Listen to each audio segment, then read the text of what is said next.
Assalamualaikum warahmatullahi wabarakatuh. Shalom, Om Swastiastu, Namo Buddhaya. Perkenalkan, saya Ummu Khairia M, selaku mahasiswa PMM asal Universitas Negeri Makassar. Baik, di sini saya akan menjelaskan video tentang hakikat pragmatik yang diampu oleh Bapak Immanuel Silitonga, SPD MPD, selaku dosen pragmatik dari Universitas Katolik Santo Thomas. Pragmatik. Hakikat pragmatik menurut Yule 1996 memberikan 4 macam batasan mengenai pengertian pragmatik. 1. Pragmatic is the study of speaker meaning. 2. Pragmatic is the study of conceptual meaning. 3. Pragmatic is the study of how mortgage communication demonstrate. 4. Pragmatic is the study of the expression of relative distance. Apa sih pragmatic is the study of speaker meaning itu? Pengertian pertama ini mengandung maksud bahwa pragmatik memfokuskan pada kajian bagaimana makna ujaran yang dikomunikasikan oleh penutur atau penulis dan bagaimana ujaran tersebut diinterpretasikan oleh pendengar atau pembaca. Kedua, pragmatic is the study of conceptual meaning. Pengertian kedua menjelaskan bahwa kajian pragmatik melibatkan interpretasi apa yang dimaksud orang dalam konteks tertentu dan bagaimana konteks berpengaruh pada apa yang dikatakan. Ketiga, pragmatic is the study of how mortgage communication is said.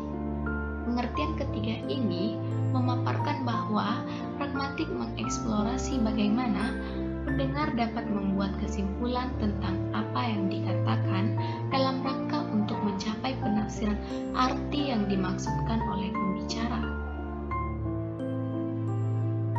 Dapat pula diartikan bahwa pragmatik berusaha menginvestigasi makna penuturan yang tidak dapat terkatakan atau tidak tampak. Keempat, pragmatic is the study of the expression of relative distance. Pengertian terakhir menjelaskan bahwa pembicara menentukan seberapa banyak yang perlu dikatakan terkait dengan seberapa jauh atau dekat pendengar. Pengertian pragmatik menurut para ahli. Wijana 2011 juga menyampaikan bahwa pragmatik adalah cabang ilmu bahasa yang mempelajari struktur bahasa secara eksternal, yaitu terkait penggunaan bahasa dalam komunikasi. Thomas 1995 menyebut dua kecenderungan dalam pragmatik, terbagi menjadi dua bagian. Pertama, dengan menggunakan sudut pandang sosial, menghubungkan pragmatik dengan makna pembicara atau speaker meaning. Dan kedua, dengan menggunakan sudut pandang kognitif, menghubungkan pragmatik dengan interpretasi ujaran atau utterance interpretation.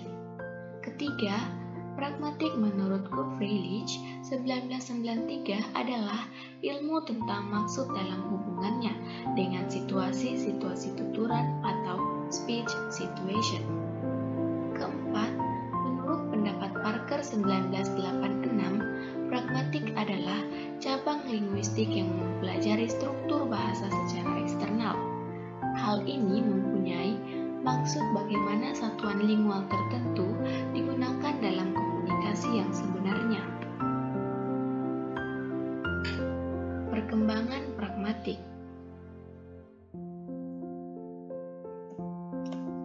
Pragmatik telah tumbuh di Eropa pada 1940-an dan berkembang di Amerika sejak tahun 1970-an. Morris 1938 dianggap sebagai peletak tonggaknya lewat pandangannya tentang semiotik. Searle 1969 mengembangkan pemikiran Austin. Ia mencetuskan teori tentang tindak tutur yang dianggap sangat penting dalam kajian pragmatik. Tindak tutur yang tidak terbatas jumlahnya itu dikategorisasikan berdasarkan makna dan fungsinya menjadi 5 macam, yaitu representatif, direktif, ekspresif, komisi, dan deklaratif. Gray 1975 mencetuskan teori tentang prinsip kerjasama atau cooperative principle, dan implikator percakapan conversational implicator. Keenan 1976 menyimpulkan bahwa bidal kuantitas, yaitu buatlah sumbangan Anda seinformatif-informatifnya sesuai dengan yang diperlukan. Goody 1978 menemukan bahwa pertanyaan tidak hanya terbatas digunakan untuk meminta informasi, melainkan juga untuk menyuruh menandai hubungan antar pelaku percakapan, menyatakan dan mempertanyakan status. Jenis-jenis pragmatik.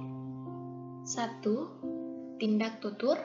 2. Jenis implikator. Dan 3. Deixis.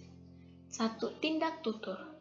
Tindak tutur adalah salah satu analisis pragmatik yang mengkaji bahasa dengan aspek pemakaian aktualnya.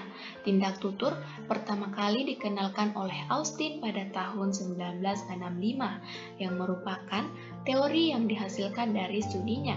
Kemudian, teori ini dikembangkan oleh Shirley 1969 dengan menerbitkan sebuah buku Speak, Act, Initiate in the Philosophy of Language.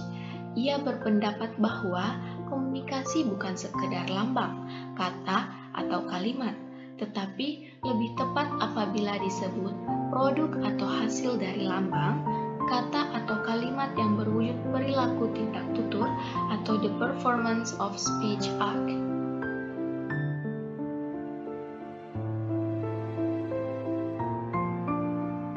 Contohnya, tindak tutur lokusi, yaitu tindak yang mengucapkan sesuatu dengan kata dan kalimat sesuai dengan makna di dalam kamus dan menurut kaidah sintaksisnya.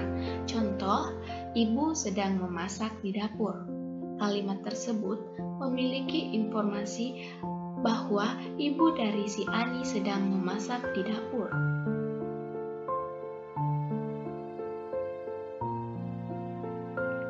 Jenis implikator.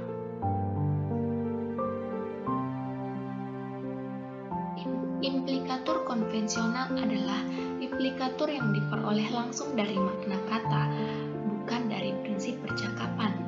Tuturan berikut ini mengandung implikator konvensional. Contoh, 1. Lia orang Tegal, karena itu kalau bicara ceplas-ceplos. 2. Koltak orang Batak, jadi raut mukanya terkesan galak. Implikator non-konvensional atau implikator percakapan adalah implikasi pragmatik yang tersirat di dalam suatu percakapan.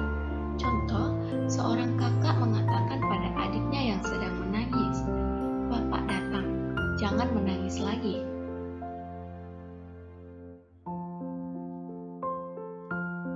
Deixis. Menurut Cahyono 1995, deixis adalah suatu cara untuk mengacu ke hakikat tertentu dengan menggunakan bahasa yang hanya dapat ditafsirkan menurut makna yang diacu oleh penutur dan dipengaruhi situasi pembicaraan. Pengertian tindak tutur. Tindak tutur adalah salah satu analisis pragmatik yang mengkaji bahasa dengan aspek pemakaian aktualnya. Leach 1994 menyatakan bahwa sebenarnya dalam tindak tutur mempertimbangkan 5 aspek situasi tutur yang mencakup penutur dan mitra tutur, konteks tuturan, ujaran tuturan, tindak tutur sebagai sebuah tindakan atau aktivitas dan tuturan sebagai produk tindak verbal.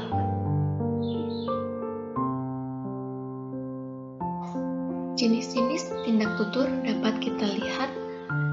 Ada tindak tutur lokusi, ilokusi, serta pembagian tindak tutur langsung, tindak tutur tak langsung, tindak tutur literal, dan tindak tutur non-literal. Sini, Shirley dapat menggolongkan tindak tutur menjadi 5 jenis, yaitu representatif, direktif, ekspresif, komisif, dan deklarasi. Jenis implikator. Implikator konvensional dan implikator non-konvensional dapat kita lihat di sini. pragmatic basis. Baik, itulah tadi yang sempat saya jelaskan. Terima kasih dan salam sejahtera.